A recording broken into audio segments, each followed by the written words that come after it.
Hello and welcome to today's lesson. Today the chord of the day is 2-7. Let's go ahead and get started. So far your vocabulary of chords has included only one seventh chord, 5-7, and its inversions. And today you are going to get to know a new seventh chord, 2-7. Chord 2-7 functions just like chord 2. It is a predominant. By adding a seventh to it, however, the chord brings more tension to the progression. Chord 2 consists of consonances, the third and the fifth, above the bass. Chord 2-7, on the other hand, consists of those consonances and of the dissonance on top. And because of that dissonance, it sounds much more exciting than just the normal chord 2. Let me play a chord progression for you in which I am first going to use chord 2 and then chord 2-7.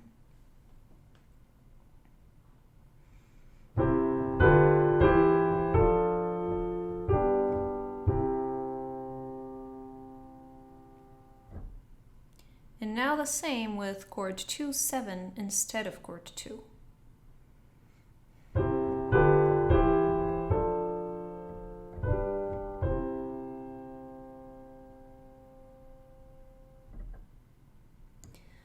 Chord 2-7 in root position consists of the second, fourth, sixth, and first degrees of the scale.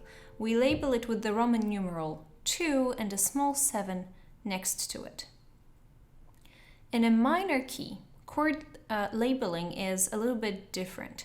Notice that chord 2 in a minor key is a diminished chord. In a major key, chord 2 is not diminished, but in a minor key it is. While it consists of the same degrees of the scale, the intervals that make up this triad are a minor third and a diminished fifth, not a minor third and a perfect fifth, as is the case in a major scale. Notice that it is as though we stacked two minor thirds on top of each other. One from B to D and one from D to F. If we added another minor third on top from F to A flat, we would have had a diminished seventh chord.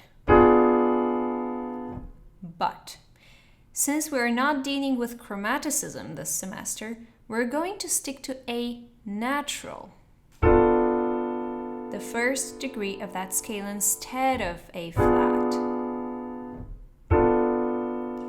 And for this reason, we are going to call this 2-7 chord in minor a half diminished chord. That would have been a diminished chord, and that is a half diminished chord. And we are going to label it with the Roman numeral 2 next to it. We are going to put a small circle and cross it through. And then we're going to put that 7 next to the circle. And that crossed circle indicates that 2-7 in minor is a half diminished chord. Let's take a look at the following progression in major.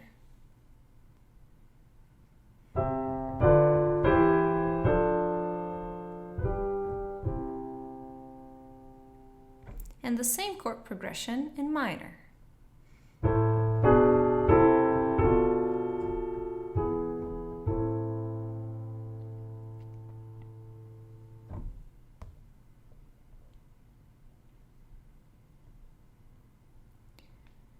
Notice that we could go from 2-7 straight onto the cadential 6-4, 5-6-4, and keep the common tone between these two chords.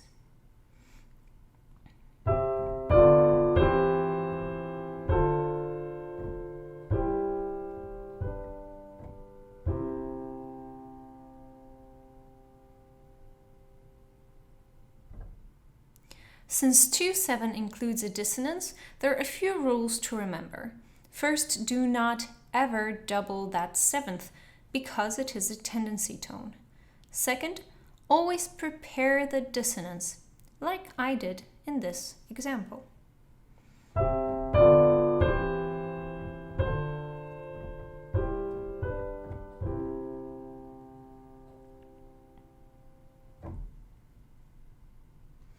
Now let's move on to the inversions of 2/7. The first inversion will be labeled as 2/6/5. We are using the same labeling as we used for 5/7 chord. So 2/7 in first inversion is 2/6/5. 2/6/5 consists of the fourth, sixth, first, and the second degrees of the scale. Since it has got the fourth degree of the scale in the bass, think of a bass line that could be created with this chord. And what other chords do you already know that have the fourth degree of the scale in the bass? Listen to the following example in a minor key.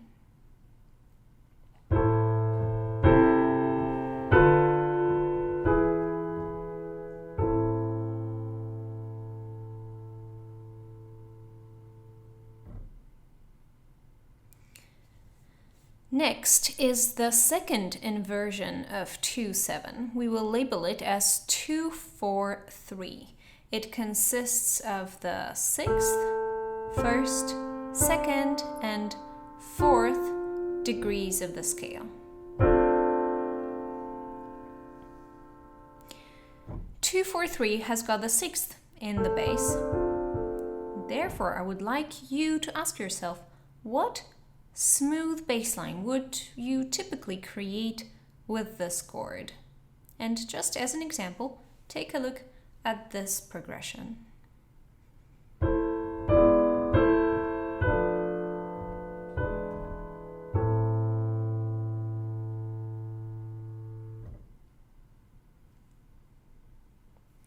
Last, we have the third inversion of our chord of the day, 2/2. It consists of the first, second, fourth, and sixth degrees of the scale. Now, here's an important thing about 2/2. It has got that dissonant tone, the seventh, in the bass. Thus, the bass must resolve down a step onto the third of the dominant. What that means for us is that after 2/2, there will always follow either 5/6 or 5/6/5. Listen to this example.